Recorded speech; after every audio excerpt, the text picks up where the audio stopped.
third fastest 100 in T20 cricket, but it was all about the start. Danny Morrison's alongside. Ratchet Ravindra and Mitch Owen have been given a role this season, Danny. It's to get us off to electric starts in the power play. Yeah, he had a couple of boundaries there, didn't he? And he got knocked over by Van Schalkwyk.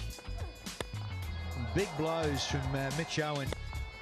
He's renowned for this in recent times. Going about that Big Bash final in Tasmania.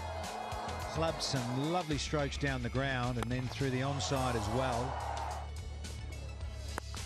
And that was a beauty, just bludgeoning, and then Holder with the smarts, followed him, bounced him, and Sunil did the rest. So there was flashing blades galore.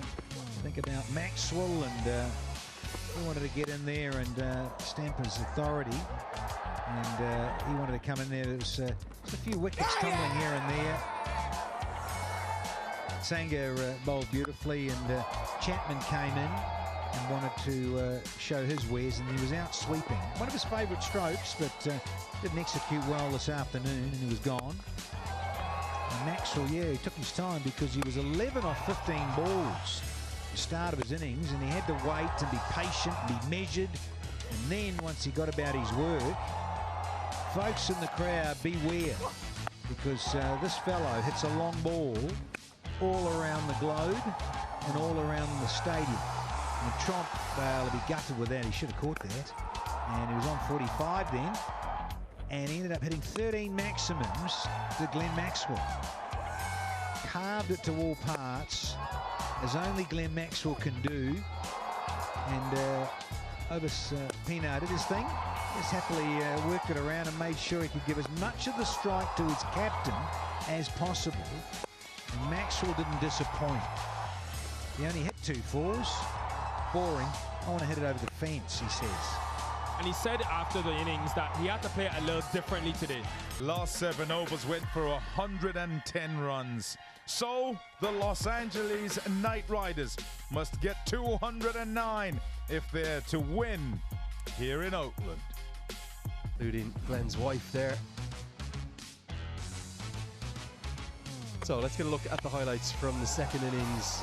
For the second consecutive night, we've seen the side chasing, really not get it done. It all got kicked off by, well, a peach of a catch and a peach of a delivery. One away from Markadair to introduce himself to cognizant Major League Cricket.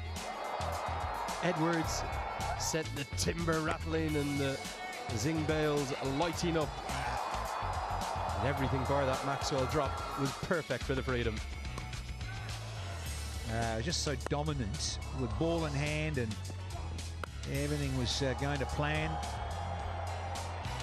Rodman Powell really get started at all. Tom, see you later. So well done. So Mitch Owen and the gang enjoying themselves with a night out to remember. 200 on the board, and by and large it was just very dominant. And then Holder got hold of Yasser. Not ideal for him, but hey, tough time to come on.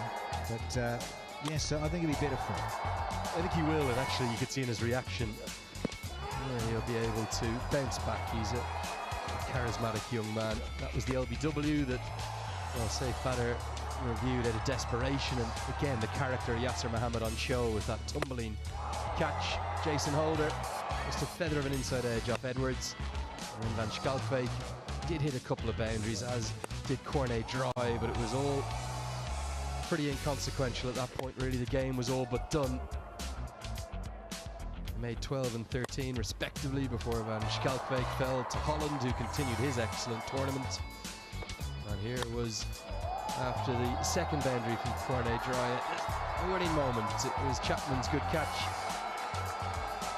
and Sarah Netravalkar completed, well, yeah, superb, really superb from Sarah Netravalkar in particular. But all of the seamers are excellent, and Yasser Mohammed hasn't had the debut that he wanted, but he will come back stronger, I've no doubt about that, the young man.